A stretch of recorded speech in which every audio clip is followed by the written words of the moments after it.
today we're going to be talking about 234 Nigerian girls that have been missing for more than 2 to 3 weeks. And the country with the most powerful military in the world, in Africa, I should say, Africa's greatest black nation. Out of every 4 black men, you're probably more likely to find 2 are from Nigeria. We find it very difficult to find 234 girls kidnapped by Boko Haram.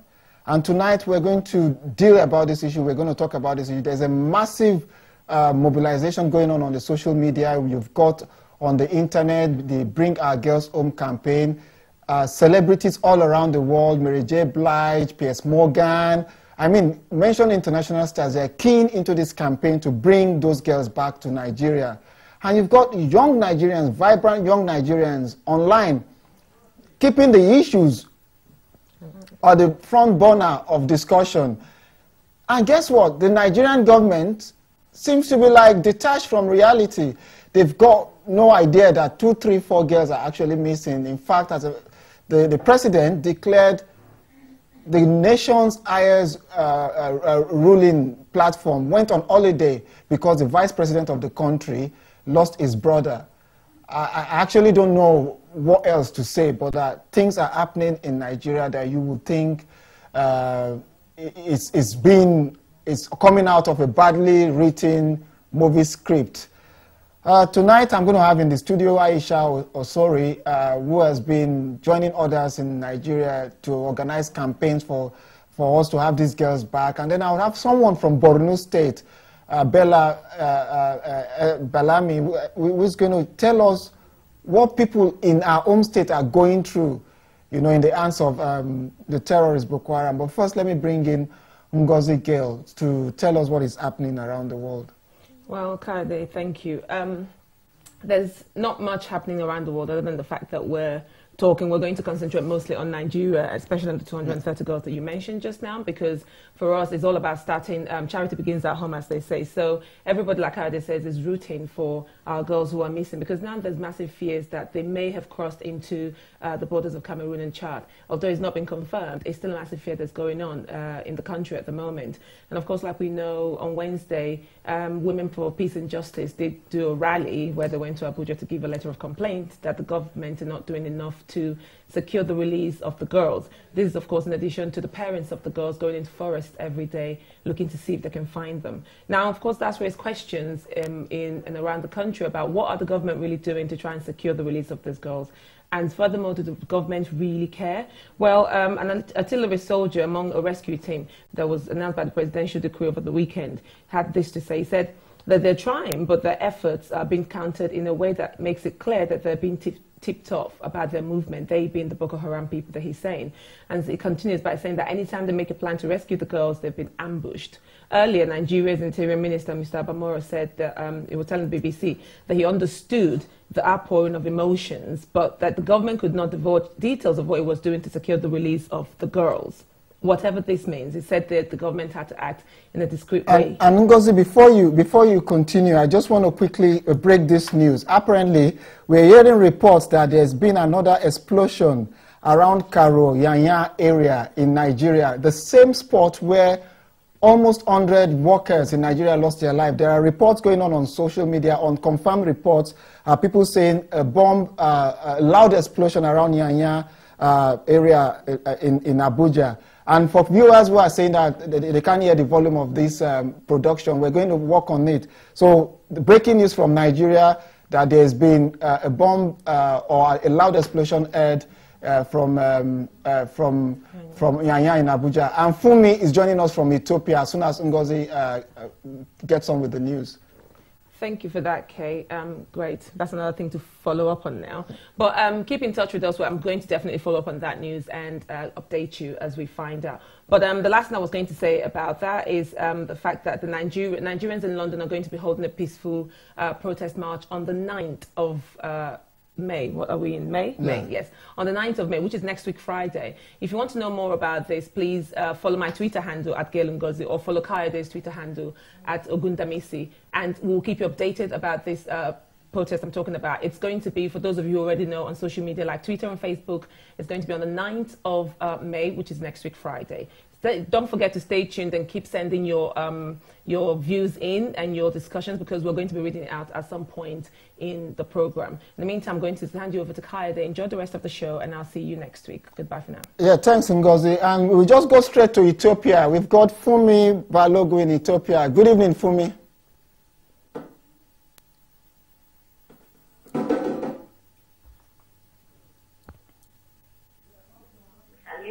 Fumi, yeah, I can hear you loudly. Can you tell us, Fumi, can you tell us if you've got any TV set on, you would want you to just reduce the volume. You're a Nigerian based in Ethiopia. Can you tell us your reaction about this stuff going on in Nigeria with these 234 girls kidnapped by Boko Haram and governments seeming insensitive towards having insensitivities towards having them released?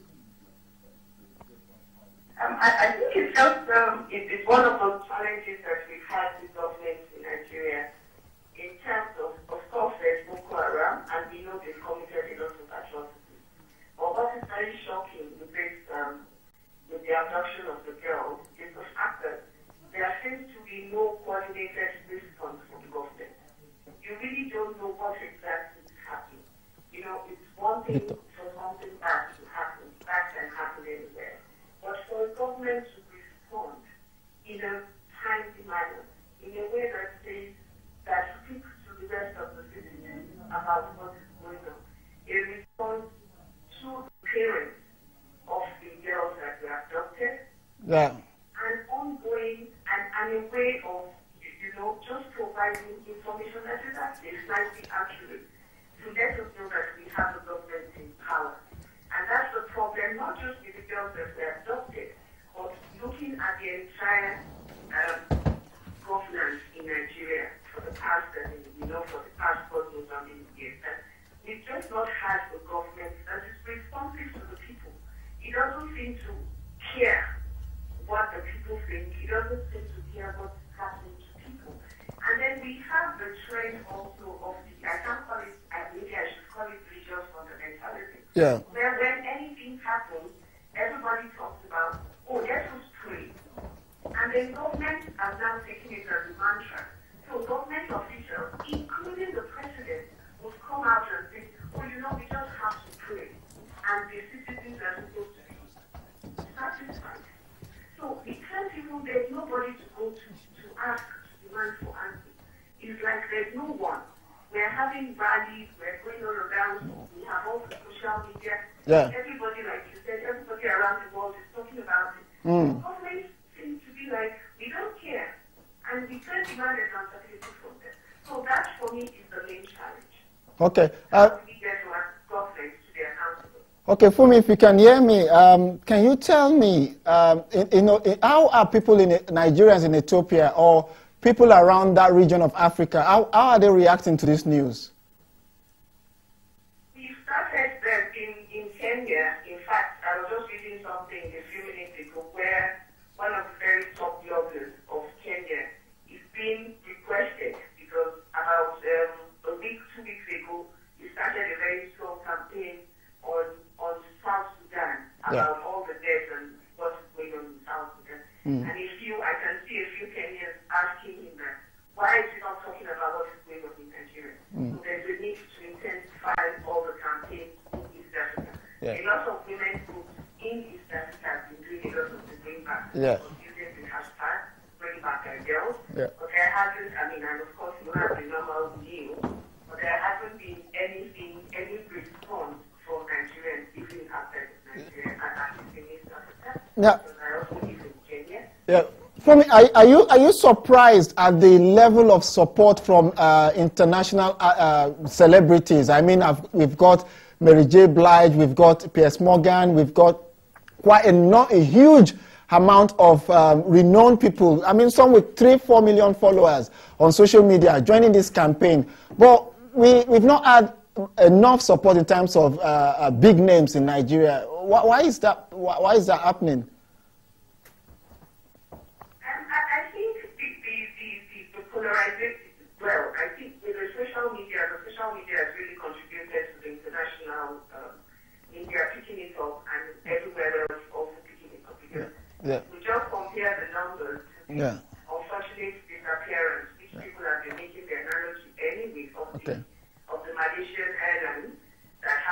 probably similar number of people on board as well.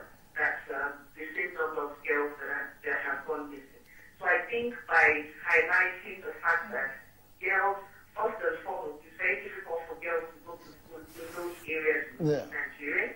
It's the child marriage is very high. Yeah.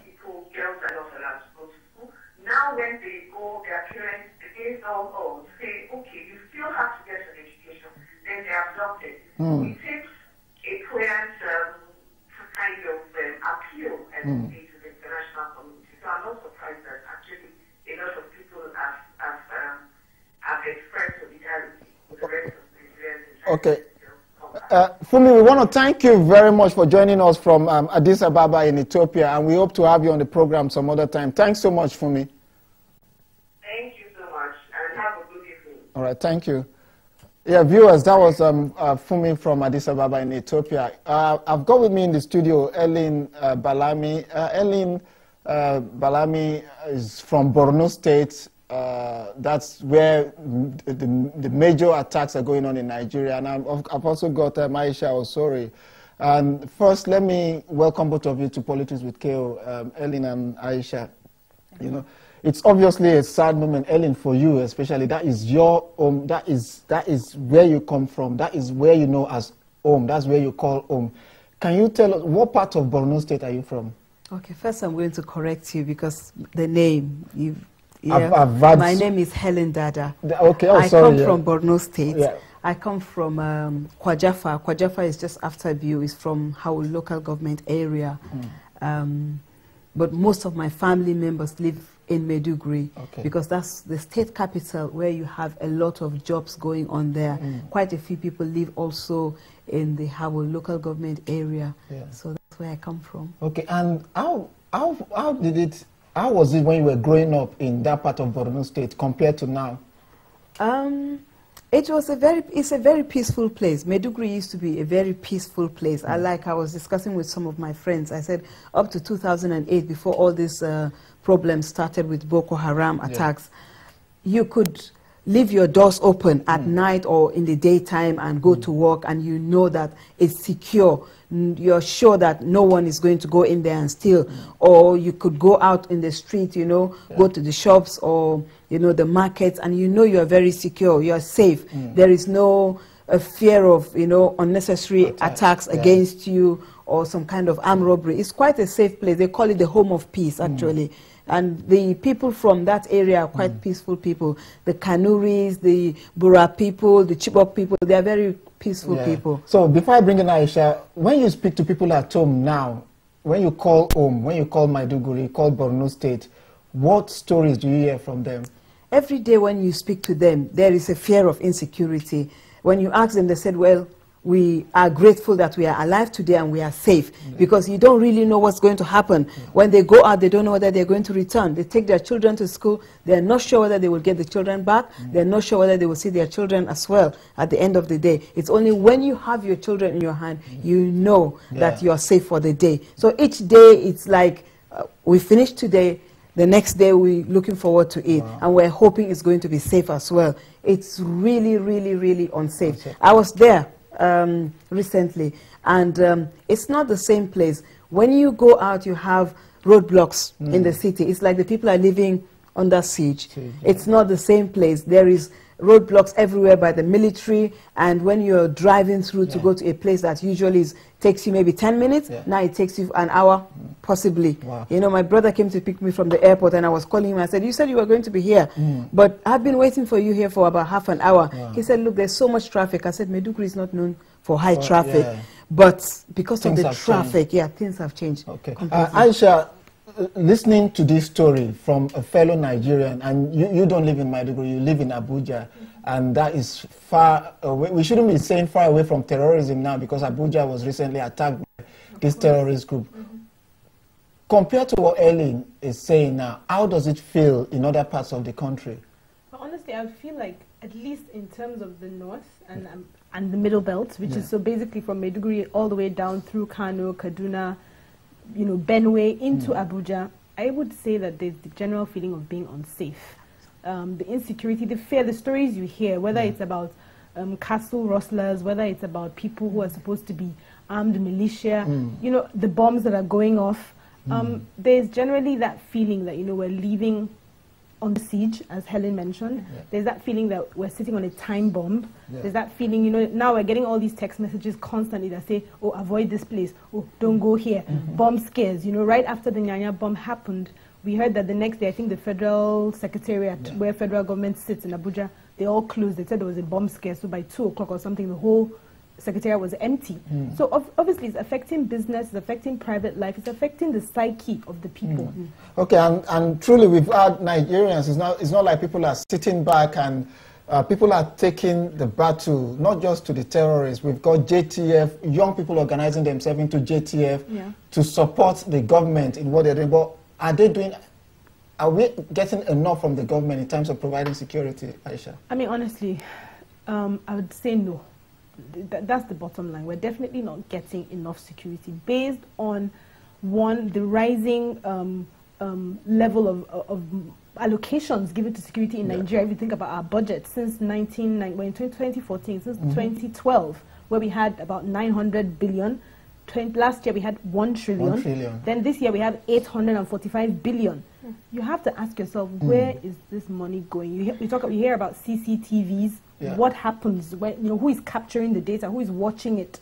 You hear about police and soldiers who are not giving the right equipment. We've heard the Borno State governor complain many times. We've heard, you know, eyewitnesses who say when soldiers meet with the Boko Haram or the terrorists, they seem to outpower them in terms of their own force and guns. So the terrorists seem to have more firepower than our own security. And to confirm that, I would want my producer is actually going to show us a clip very soon. That is, for the first time probably on this station and in the United Kingdom, you're going to hear the leader of BokoHaram, Shekau, speaking in English. Someone who claims to be against Western education. But that is not the significance of that tape. The fact that he had behind him a modern armored tank.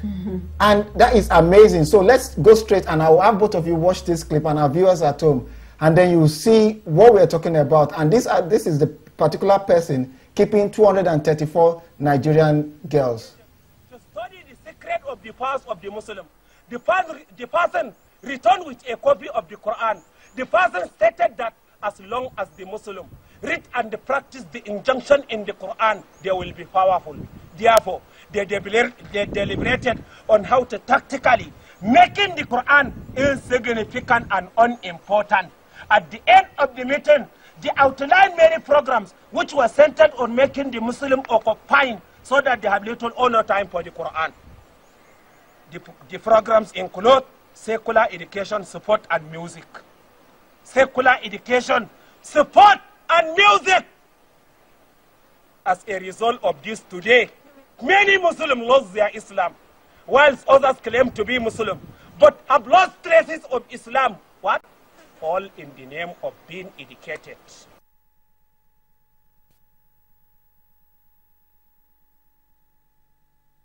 I mean, even saying amazing is actually insensitive. It breeds like anger, like that is a Nigerian. That is actually a Nigerian responsible for the deaths of thousands of Nigerians. And this man, our military told us he died, that they got him last year.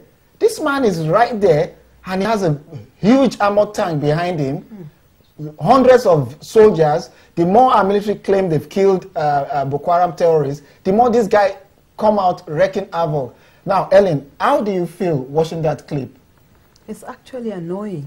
It's very annoying that you know, an individual feels that he's so important and will cause havoc and get away with it, and keeps, you know, videoing himself and putting it, or publicizing it, I will say, putting it out to the whole world to see that, look, I can do this and get away with it. How dare he come up and do that? How dare he abduct girls? How dare he cause the death of thousands of people and still feel free to be talking like that? Now, it's annoying. Talking about feeling free, is it not, as a result, should we not say that Nigeria is going very close to becoming a failed state, that we could allow such a person? It's like we have two commander-in-chiefs.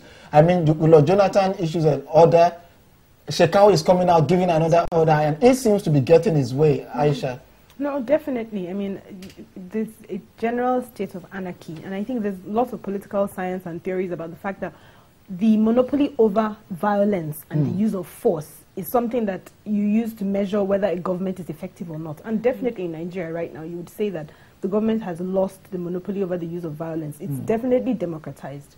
One thing that struck me watching the video was just, this is a man who says BokoHaram, Western education is forbidden, but he's here using all the tools of Western world. He's putting his videos on YouTube. You know, he's using the internet, obviously. He's speaking English. He's speaking English. He seems to be dressed in army fatigues, which is scary because we heard that when the abductors went to the school, they were dressed as military. I find that very scary. So if I'm driving on a road and a military person stops me, am I stopping for the Nigerian army, or am I stopping for a member of Boko Haram or a terrorist group? Do you understand? It's really, really scary. Okay, let me bring you in, Ellen. How do you react to this?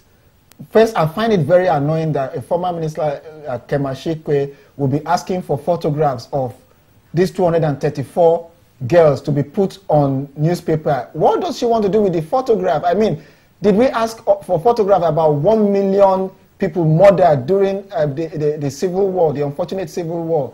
I mean, is it more important to see their photograph or liberating them?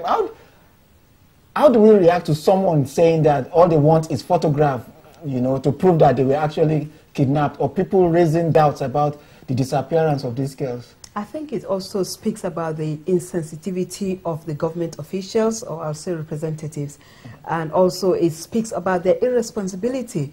There are parents who are mourning for their daughters. Their children have been abducted and taken away to the unknown for 2 weeks now.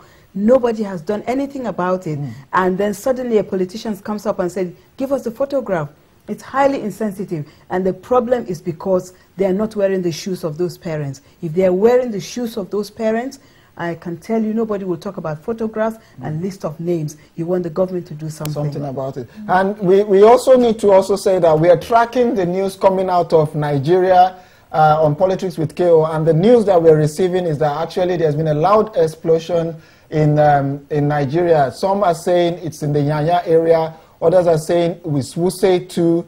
A lot of reports on the social media, people seriously crying and asking for help from the authorities. We advise people watching us in Nigeria to please try and keep safe, especially in Abuja area. It's so sad that our country is under siege. We are in a state of war, even though those in government do not see is that we're in a state of war. We want to just say that our hearts on this program goes out to every Nigerian in and around Nigeria. Aisha, we are obviously in a state of war, but the information we get from the government is that everything is all right. They are in control of the situation.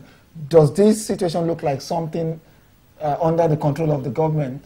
No, I mean, it's definitely not under the control. I mean, I'm actually really shocked by this news that there's been an explosion in Abuja, and I'm really hoping that it's just a car backfiring, or, you know, I don't know, something gone wrong, but not another terrorist attack. Because already, in Abuja as well, we're feeling under siege. Since the bomb blast in Nyanya 2 weeks ago, there's been a roadblock which constitutes a tremendous strain on the people who live and work around that area. Obviously, many people can't afford to live inside Abuja. They live outside Abuja and they come in, and it's a 30-minute ride into the city is now taking 5 hours. How are people going to cope? You know, and still, if there's another bomb blast in this same area, then it shows that obviously, as people had been pointing out, that these roadblocks are totally and completely ineffective. Just blocking one side of the road and restricting traffic and just sort of watching people's faces without checking. And this checking of trunks, the checking of trunks doesn't mean anything at all, because they've heard of the underwear bomber. They've heard about the shoe bomber. You know, you could put your bombs into the panel of your cars. I mean, you can go on the internet and find different ways. But all we find our security agencies doing is telling you, open your trunk, open your trunk. As if that's the only place you can put it. Okay, I want the viewers to join us now, and I think I've got a caller on the line. Good evening. Good evening, Kyle. This is Chuk calling from Nigeria. Chuk, we're glad to have you. What part of Nigeria are you calling from? Calling from Owerri. Owerri. It's good to have you on the program. Go ahead, please. Yeah, I want to correct an impression to you and to the two women down there. You see, Borno State has always been an anarchist state. If you go back and read Macmillan,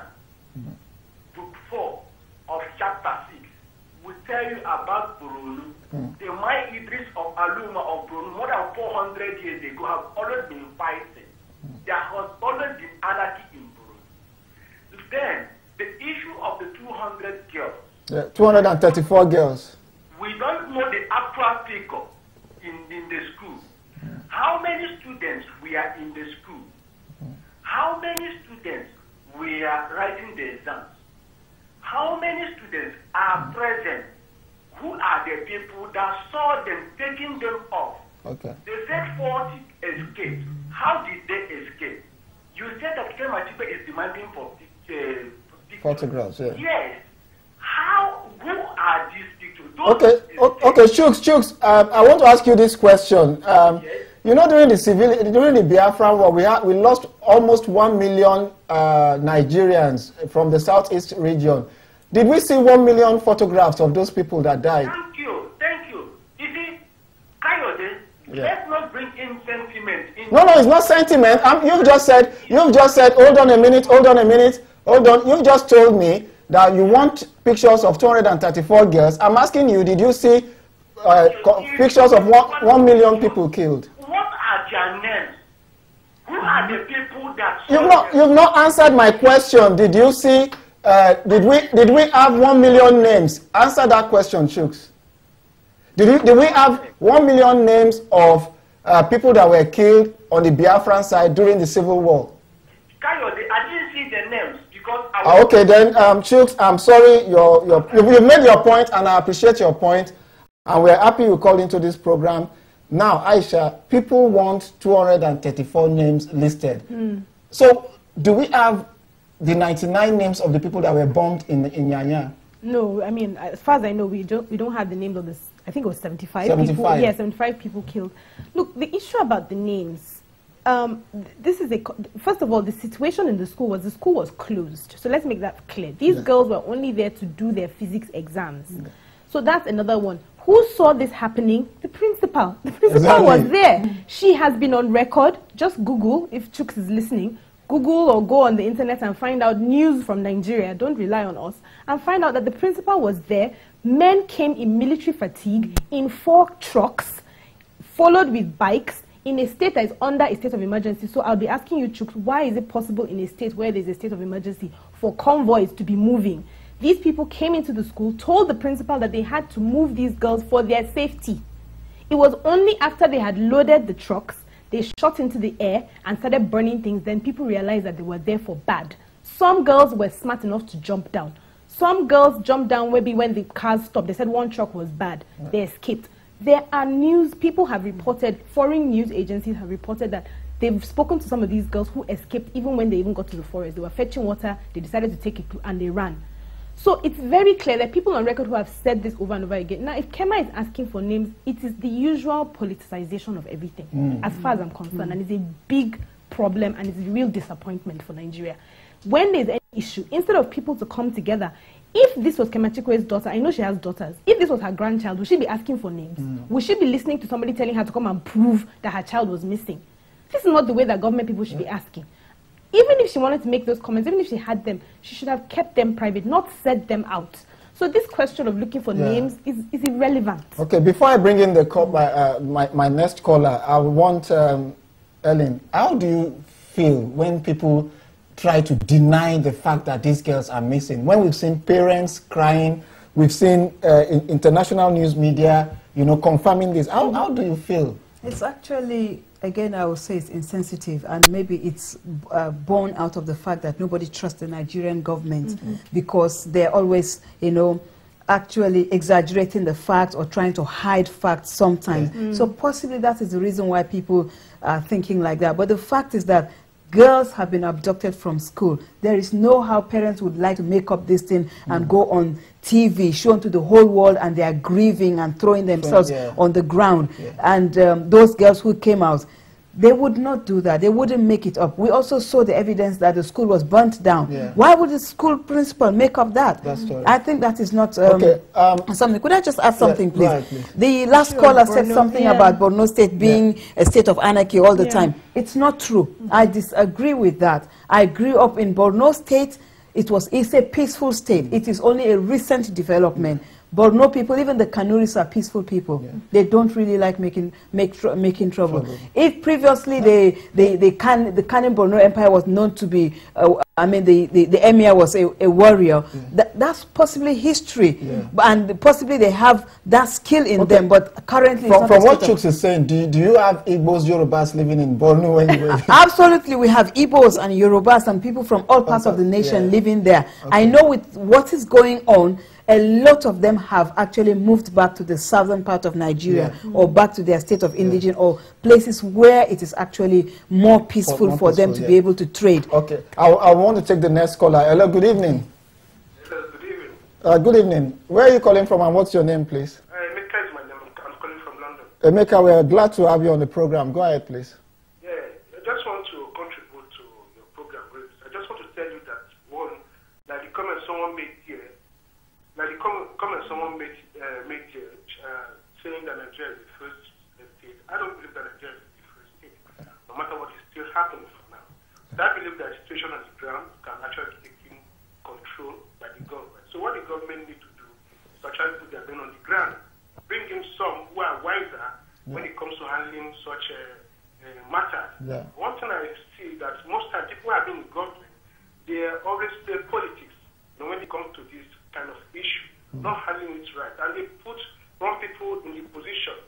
I have been in the northern part of the country before I came to this country.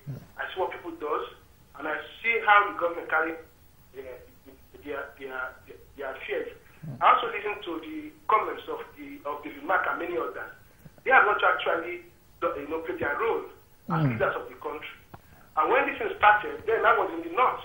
I saw the role the commissioner of police then in the north was playing, especially when he killed the leader of BokoHaram.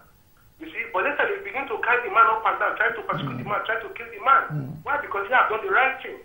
So one thing is the government should do is to support the law enforcement agencies, let them do their real work.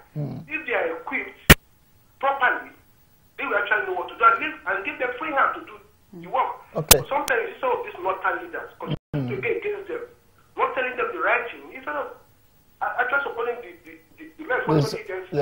Emeka, thanks so that we can have other callers. Right, thank you. Thank you so much for your contribution, and we really appreciate it. Let me read some text message. It says, if the Nigerian army can't outsmart these illiterates with very low IQ called BokoHaram, what would happen when there is a sophisticated terrorist attack on Nigeria? This is Munira from Durham. Munira, we want to thank you for your text message. And we've got Abbas saying that it seems we have two governments in place.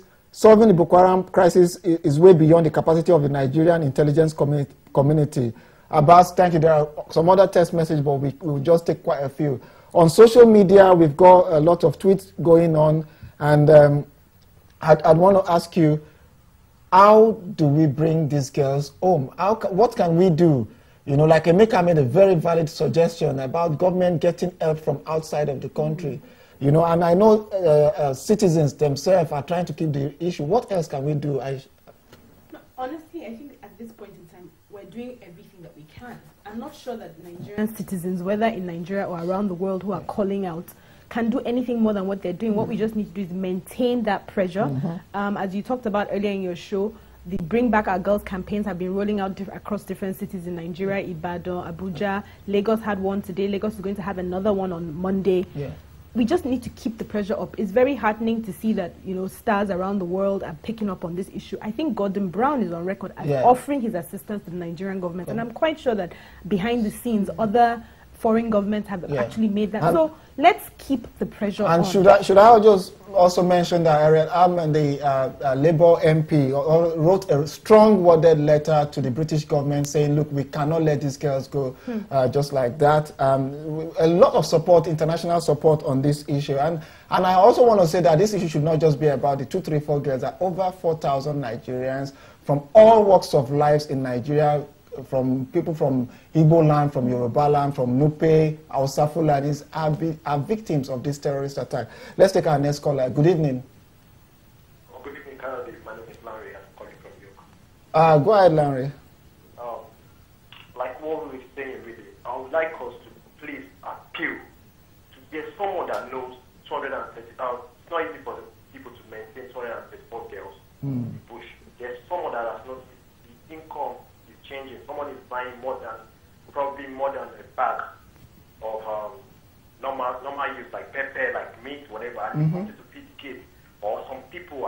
any more than normal part because these girls are just females and they are adolescents. It's quite painful. Someone should please come out here. Not just going like on Naira Land on Facebook saying just saying normal things. Someone can please leak this information out and it will be very vital for people out here. Okay, we want to thank you because we want people to call in. I've got a text message which is from Dan from London, says, ineptitude of the highest order, we need foreign intervention now to install a selfless leader that will bring dividends of democracy to the people of Nigeria. We've had text messages from New York, and then we've got a text message here, Smart, who is saying that I just feel like crying watching this program. It's quite unfortunate that Nigerians themselves feel helpless under this government. Now, you are based in the UK and you go home regularly. Yes. When you tell people you're from Borno State, the state that is in the forefront of this warfare, you know, how do people react? People are surprised, actually. Surprised that you have families still there. People ask me questions, how are they faring? Have they been, am I affected and all of that? Yes, some of my family members have been affected. Some have relocated from Maiduguri. They've moved to some township. Some of them have moved to another state.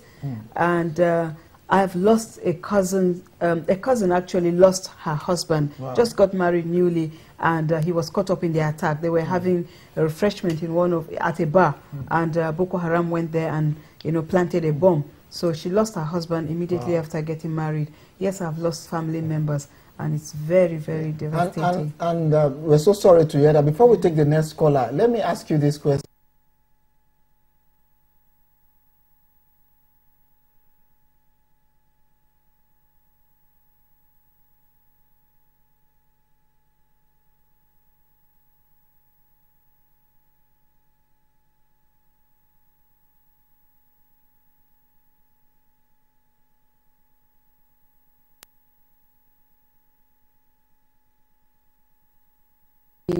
Traditional dressing they expect you to dress. But I'm a Christian, I'm from the southern part of Borno State. But the fact is that we've got quite a large number of Christians, I will say, community in Borno State. Also, the attack is indiscriminate. It's not just against Christians, it affects everybody. They might be using the name of, coming under the name of Islam, that they are, promoting their religion and they hate anything Western. But the fact is that it affects everybody. It's an indiscriminate attack against every group of people who gather together. Sometimes they go against churches or a certain group, they think they are mainly non-Muslims. But the fact is that it's affecting everybody. All families are affected. Okay, thanks for that. We've got another caller on the line. Hello, good evening. Hello? Hello, good evening. Yes, my name is Michael. Hello, Michael. Where are you calling from, please? I'm calling from Essex. Okay, we are happy to have you. Go ahead, please. What I just want to say about this Boko Haram issue is that it's very unfortunate and it's very sad that in a country like Nigeria, we have this type of things happening at this time. How on earth? I heard the previous caller mention about giving us evidence or statistics of how many students that were actually, abducted from the school. In a school, as you and I know, in this system, it will never happen. If the principal or head of the school is there, then there should be a roll call of how many students were in the premises on that very day. So they have the right to list out the names of the students. What are you talking about? The principal should know, the head of the school should know how many students came in that day, how many students are within the premises. You and I know that that cannot happen in this country. And it doesn't matter because it's Britain, it is a common sense thing all over the world. Okay, the head of the school is there, then he should have the record, and that's number one. Number two, the issue of Boko Haram is very simple. We are just blowing things out of proportion. Those who know where they are, know where they are. So let us keep the nail on his head and call it spade a spade. Okay, in following your tradition of hitting the nail on the head, can you tell us those who know where they are? Right. Somebody, those who know they are... No. Give us a name or two of those who know where they are. Now, those who are there are those who are feeding them... Mister, I want us to, because I want this to be a conversation that would give information out. Since you have an idea of those who know where they are. I don't have an idea. Okay. You just said on this program that there are people who know where they are. Can you give us one name? Through the intelligence forces, they know where they are. So you don't have a name for us then? No. Okay. All right. Thanks for calling. Let me take. I say apparently, and this is one of the things that has been going on in the series of government, that Boko Haram is not a terrorist group. There are just some people around who are destabilizing the government because the president is from a certain part of the country. Yes. How does that information help in nipping this terrorist act into the bud? It doesn't help at all. Because basically, it's actually, even for me, it's fueling whatever is going on with the terrorists. Because what it means is that both the government is abdicating its responsibility. I mean, President Jonathan is on record as saying, I think as far back as 2 years ago, that he knows that Boko Haram members are in his judiciary, in his cabinet. He knows who they are. So maybe that's who the last caller was talking about. Because that's what came to my mind when he said people know who they are. The unfortunate truth is that even if we stick to this story of 2, 3, 4, they said the girls went into Sambisa forest. People know where that forest is. They say that the forest is there. The parents who put their money together and followed the girls into there, they said they didn't see any army men there. If the parents could find their way to the edge of Sambisa, why are the military not there? So those are the questions we should be asking each other. And also, I have to go back to this issue of names, because I read something in the paper about a 15-year-old boy who killed a teacher, I think 2 days ago. They said they will not release his name because you do not release the names of minors. These girls are mostly below 18. We already know, the stories coming out is that they're being held as sexual and domestic slaves. Are you going to release their names so that when they come back, they're stigmatized forever? Please use your heads. Even here in this country, that would not happen. So stop trying to say that this issue of name is because people are trying to play politics. It's the usual. We're falling into that trap. This rhetoric of saying that Boko Haram is because the North have sworn that Jonathan will not have a peaceful, it is falling directly into the plans of the terrorists. We need to come together as one country and say we need to fight this thing. Thinking it is their problem, it is not our problem, is precisely why the issue is getting worse. Okay, I've got Reverend, I've got a caller, but before I come to you, I've got Reverend Peter, who is saying, I have confirmed from reliable sources, fresh bomb blast at same spot in Nyanya this evening. Secondly, perpetrators of last bomb blast has been boasting that they are fully in Abuja. This particular bomb seems to confirm their threat. Good evening, caller. Hello. Hello, good evening. Go ahead, please. Where are you calling from and what's your name? Yeah, my name is Emmanuel, and I'm calling from Sheffield. All right, go ahead, Emmanuel. Yes, I want to first of all send my heartfelt regards to the parents of those girls that were abducted.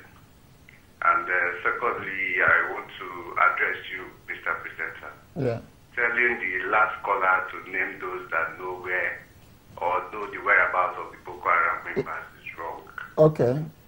Why do you think it's wrong? It is wrong because this is a security issue. Okay, sorry to interrupt you because I want us to have an engagement. If it's a security issue, then we shouldn't be just playing around. This is a serious issue where we make assumptions. So should I say that I probably know that you know, those who know. So I always have to make sure that the information is given us are valid, are backed up with empirical evidence. Yes, but asking him to call or name names is wrong. Okay, well, yeah, that's your view, and I respect your view. And national television. That is why we wanted to make sure that viewers are clear that whatever he's saying is based on his own opinion. If he could not name them, then that is an opinion. So go ahead and make. I want to hear your contribution too. Yes, my contribution to the issue of ground is simple. Yes, please. No matter how we look at it, it is bad, irrespective of where or which part of the country, talking about Nigeria now, that may occur. It is bad. Because if your daughter or your sister was abducted in that manner, we won't be speaking or talking in this manner. Absolutely. For me as a person and as someone from the southern part of Nigeria, I want to stand totally against it. And my blame goes to the government. Because if one person is missing, for instance in this UK or in any other part of the world, let's take an example of what happened in South Korea, where the Prime minister had to resign for not tackling the shipwreck. Yeah.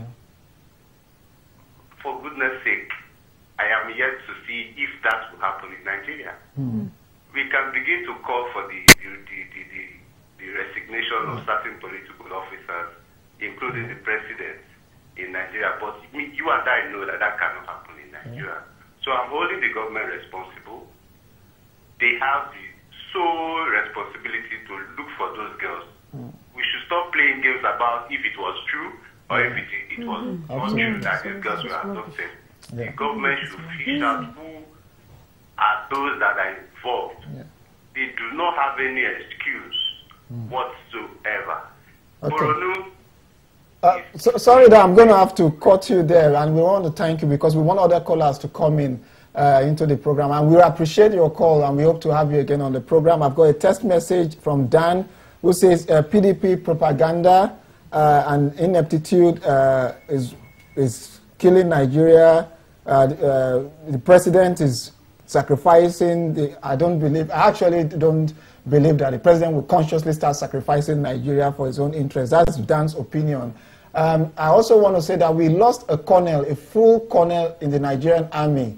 I mean, we've lost quite a number of Nigerian military men who bravely tried to confront this menace. And this young colonel died, taking the battle to BokoHaram. A Muslim, by the way, for those who say it's a Muslim against Christian. And this is one colonel who pursued them, who was gunned down by BokoHaram. We just want to say heartfelt sympathy to his family. Aisha, why do we have a situation in Nigeria whereby in 2014 we still allow both BokoHaram and the government to divide us along ethnic and religious lines? That when we're even making arguments, we have to make it from the point of our ethnic and religious belief. That's because I think we don't learn history properly in Nigeria, and I think it's a deliberate policy of the political elites, because obviously if you look at the people who are in power in Nigeria today, whether it's those in the presidency or the ministries or just the power brokers, if you now look at the faces of those in national conference, you find that it's the same old people that have been involved in the affairs of Nigeria. So I believe it's a deliberate policy, the way we're educated in terms of our history. Like when I studied history in a federal school, we stopped at 1960. Why? We didn't do Biafra. We didn't talk about the war. We didn't talk about the impact. So instead, what we do is we pretend that everything is okay. But meanwhile, in our churches, in our mosques, in our homes, and in the rhetoric of the politicians, there's all this division. It's divide and rule. Basically, they inherited the structure from the British, and that's what they're still using today. That's why in 2014, you find that as 3 generations of educated people will still be saying, it's not in my house, and one Nigeria will start to. That's when their son or daughter wants to marry across ethnic borders. You find highly educated people saying, it's not in my house, one Nigeria will start.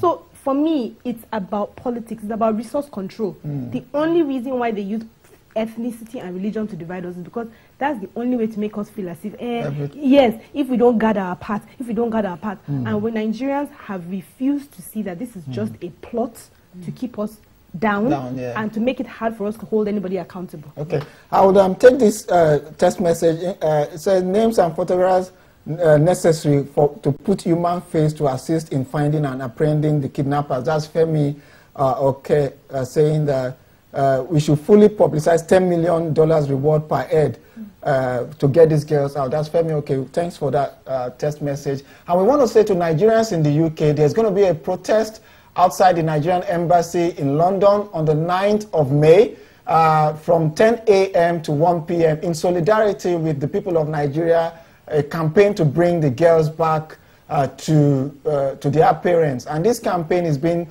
organized by young Nigerians on social media who felt, look, we can't just sit aside. We have to join our compatriots in Nigeria in putting this issue. And then they are going to deliver a letter to the Nigerian ambassador for onward transmission to the President and Commander-in-Chief, President Goodluck Jonathan. I've got a caller on the line. Good evening, caller.